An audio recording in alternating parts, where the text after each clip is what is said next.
has died, and they're wandering around for a while. It's this kind of drifting around. They don't have any home and everything. And then finally, they go, of course, into the deep mystery, the dark woods. And far off in the distance, there's the castle. So it's this idea they're going way far away from where they started. They're lost.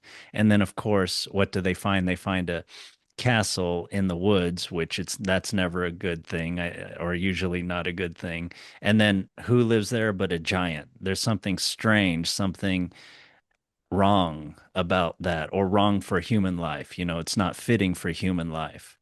But then but then they sort of adapt to that situation, right? And they become this sort of, on the surface, this happy family. Hans is happy, which I think shows his spirit of kind of being able to take weird situation or bad situation when he's rejected or something like that, and turn it into something where he can, it's not use it, but he can adapt to it and be okay and even be happy in that type of situation. He has this kind of, I don't know, mystical or just non-stubborn spirit or something like that.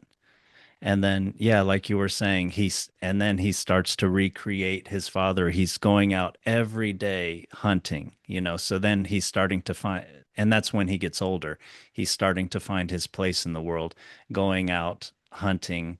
Uh, I think of hunters as like people who are able to see far and to sort of aim their whole body and focus in on something and to connect with something to the benefit of themselves or the tribe or something like that. So basically, eh, they can see far and connect with the animal.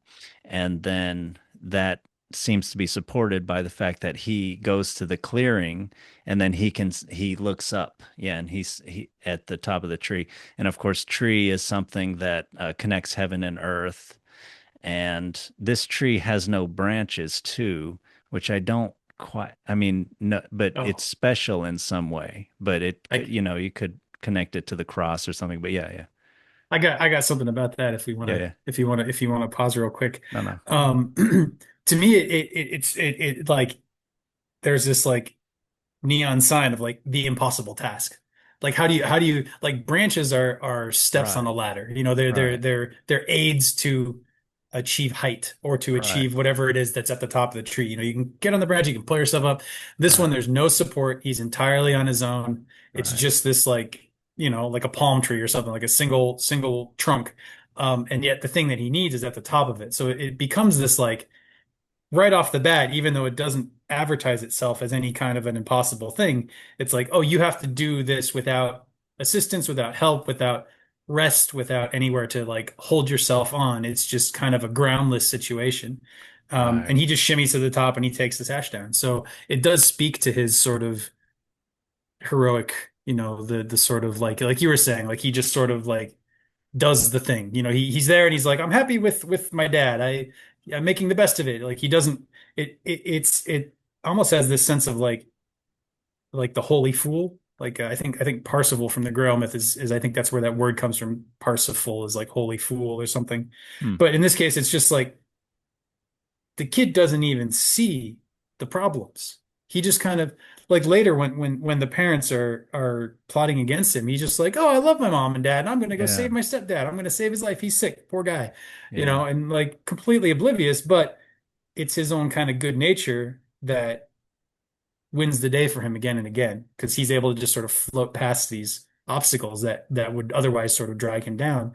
And I think the climbing up, the being able to climb up the tree to get the sash is sort of like a maybe like a King Arthur sword and stone kind of a thing. Like mm, it's his way of showing or at least enacting that he is some sort of like destined part, like he's destined for that sash, you know, because he's yeah. able to just climb up the tree and grab it, no problem. So yeah, just to kind of expand on that tree image a little bit more. I thought that was one of the first things that like I was like, ooh, what does that mean? I got to figure it out, you know? No, I So think that's great. Yeah, actually, I didn't realize that. And yes, so it's this tree that is this impossible task, and like King Arthur's sword, it has the message. I mean, I don't know if I don't think King Arthur's sword has the message, but I mean, the sash has the message. Whoever wears this will have superhuman strength. It's like there is one person, that there is a fate out there, and then yeah, he's the person that's supposed to claim that sash.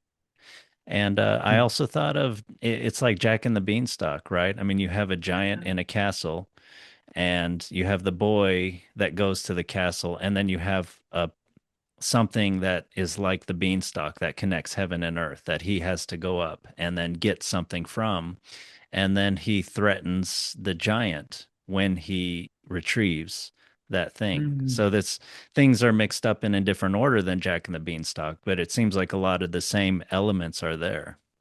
Yeah, I hadn't seen that, but I think you're right. The it's sort of like it takes the giant from Jack and the Beanstalk and puts him on the ground, but it does start off with both of them start off with a widow and her son, and the Yeah, son is kind of naive, yeah. kind of a little innocent.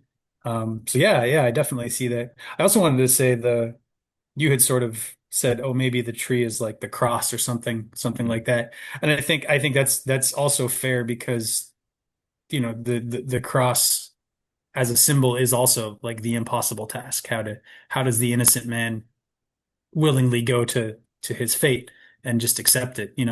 right. It's not too dissimilar. Yeah, Um, and it is something that